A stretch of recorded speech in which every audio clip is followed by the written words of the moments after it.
مطلب یہ سارے ایک بڑا گھرانہ جوائنٹ فیملی میں رہ رہے ہیں. وہاں پہ جب ہمیں بلایا گیا, دعا شروع کی اور خدا کی حضوری جب وہاں پہ آ کے ٹھہری, جدے تے ہاتھ رکھو او دے جی بدرو حاضر, جدے ہاتھ رکھو دے تے. ان کے بابو صاحب آئے ہوئے تھے, وہ بھی ساتھ تھے. وہ اینڈ تے کہتے ہو تسی تے بڑیاں دعاواں کرتے سو, وہ تہاڈے چ کی ہو گیا؟ ایک بات آپ کو بتاتا ہوں, جو بدرویں ہوتی ہے نا, بڑی طاقتیں, وہ کبھی بھی اس طرح سے بدنوں کے اندر ظاہر نہیں ہوتی. اے جڑے دورے شورے پہنتے نا, چھوٹیاں چھوٹیاں تصویراں ہوندیاں, وڈیاں جڑیاں نا پیچھے ہٹ کے ڈوراں لاندیاں اور وہ جڑیں کاٹتی ہیں, برباد کرتی ہیں. خدا نے بنی اسرائیل کی عدالت کرنی ہے, اور کیسے عدالت کر رہا ہے اسی چیپٹر میں پہلے وہ بتا رہا ہے. اور دوسرا میں نے حوالہ دیا, دوسرا تواریخ 7واں باب, بارش, موسمیاتی تبدیلی, موسموں کو استعمال کر کے, وباؤں کو استعمال کر کے جس میں جنگیں بھی آ جاتی ہیں, ٹھیک ہے, اور کال, قحط, فیمن, وہ پانی کا بھی ہو سکتا ہے اور وہ قحط روٹی کا بھی ہو سکتا ہے. لیکن آخری دنوں میں جس قحط کے بارے میں وہ کون سا ہے؟ نہیں, کلام کا قحط نہیں کبھی بھی پڑے گا. جب تک خدا کا روح زمین پہ ہے, کلام کا قحط نہیں پڑ سکتا. آموس کا 8واں باب پڑھ لیجئے گا, وہاں لکھا ہوا ہے کلام کے سننے کا قحط ہوگا. اور یسوع مسیح نے نئے عہد نامے میں کیا کہا کہ ہر کوئی اپنے لیے, اپنے کانوں کی کھجلی کے مطابق اپنے لیے استاد دیکھے گا. جیڑا تے سخت کلام سناندا نا توبہ والا, وہ نہیں سانو پسند. سانو اچھا سناؤ کہ سانو برکت ملے گی, ساری کمیٹی نکل آئے گی, فلاں کام ہو جائے گا, خدا انج کر دے گا. خدا کوئی ضرورت نہیں توبہ کرنے دی, کوئی ضرورت نہیں گناہ چھڈن دی. وہ پادری سانو بہت اچھا لگے, کیونکہ ہم وہ سننا چاہتے ہیں, سچائی نہیں سننا چاہتے. تو کلام کا قحط کبھی نہیں پڑے گا, کلام کے سننے کا قحط پڑے گا. مجمع تے بھریا ہوئے گا تو سنن والے شاید ہی کوئی ہوئے. یہاں کھڑا جو شخص ہوتا ہے نا, اس کو پتا ہوتا ہے کہ جڑا میرے حال میں ہے سن بھی رہا کہ نہیں. آپ کے اندر کیا چاہت ہے, آپ کے اندر کیا خواہش ہے. خدا وہاں عدالت کرتا ہے, اور اس کے عدالت کرنے کا مقصد تنکا لانا ہے. ہم کدھر دھیان. مجھے ایک فون آیا, وہ فیملی جو ہے نا اس کو اکثر کہتے تھے جی چرچ آؤ, پر صاحب انج ہو گیا, انج ہو گیا, پھر صحیح. پھر فون آیا, بھائی صاحب میرے خامد کو یہ مسئلہ ہو گیا, یہ پرابلم, اس کو یہ بیماری نکل آئی ہے, پلیز دعا کریں.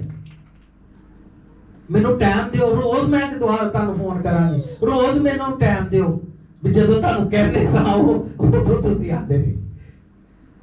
جدوں تنکا لگا, جدوں عدالت شروع ہوئی ہے, ادو آگے. تو یہ ڈر لے کے آئی, یہ خدا کی محبت لے کے نہیں آئی. سچی توبہ وہ ہے جو خدا کی محبت سے ہوتی ہے, ڈر خوفنا نہیں, ٹھیک ہے.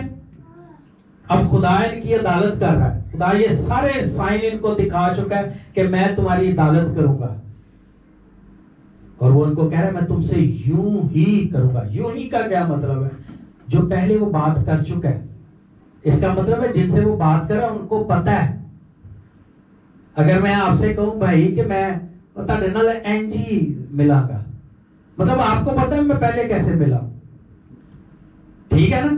تو خدا جب ان سے یہ کہہ رہا ہے کہ میں تم سے یوں ہی کروں گا, اور چونکہ میں تم سے یوں ہی کروں گا, اوپر ساری بات ہے کہ جو میں تم سے کر چکا ہوں, تو کیا کرو, اپنے خدا سے ملاقات کی تیاری کرو. اب یہ جو ملاقات ہے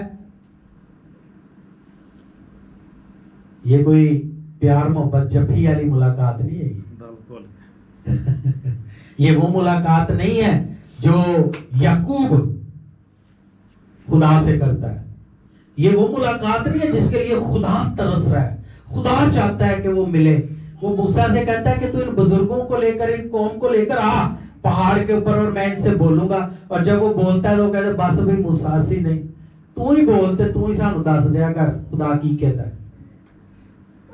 خدا تو بےتاب ہے ملاقات کرنے کے لیے, ملنے کے لیے, بات کرنے کے لیے, لیکن جب ہم نہیں چاہتے تو پھر وہ وقت آتا ہے جب وہ کہتا ہے کہ بس فون تیاری کر ملاقات دی, اب میں آ رہا ہوں اور اب میں ملاقات کروں گا.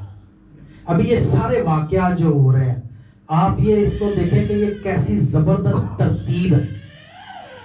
مکاشفہ کے اندر جو 7 سال کا ذکر ہے, اب یہ باتیں اگر میں کروں گا اور آپ کو کلام کی سمجھ نہیں, آپ نے نہیں پڑھا تو اوپر سے گزر جائیں گے, پتہ ہی نہیں چلے گا. اور اگر کلام کا پتہ ہے تو آپ کو پتہ چل جائے گا کہ یہ اب کیا ہوا ہے اور اس کے بعد کیا ہوگا,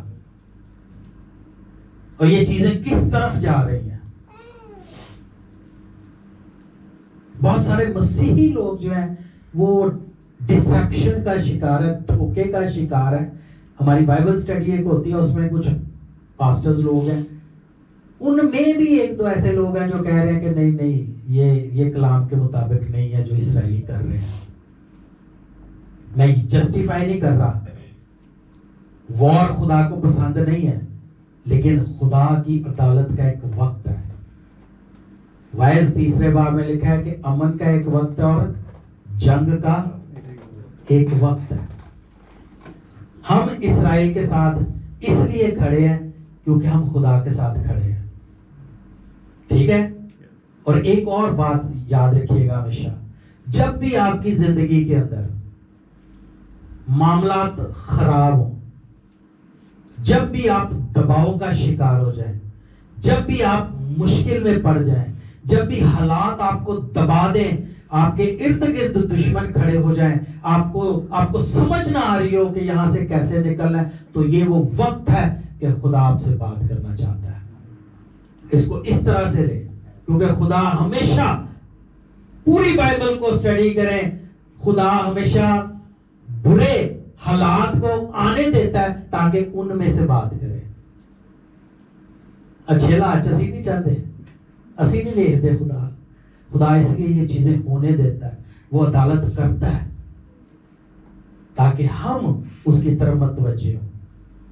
اور یہ وہ وقت ہے جب ہم تیار ہوں اس سے ملاقات کے لیے. اب وہ تیاری کر رہا ہے کہ وہ عدالت کے لیے ملاقات کرے, اور ہم کس لیے تیاری کر رہے ہیں.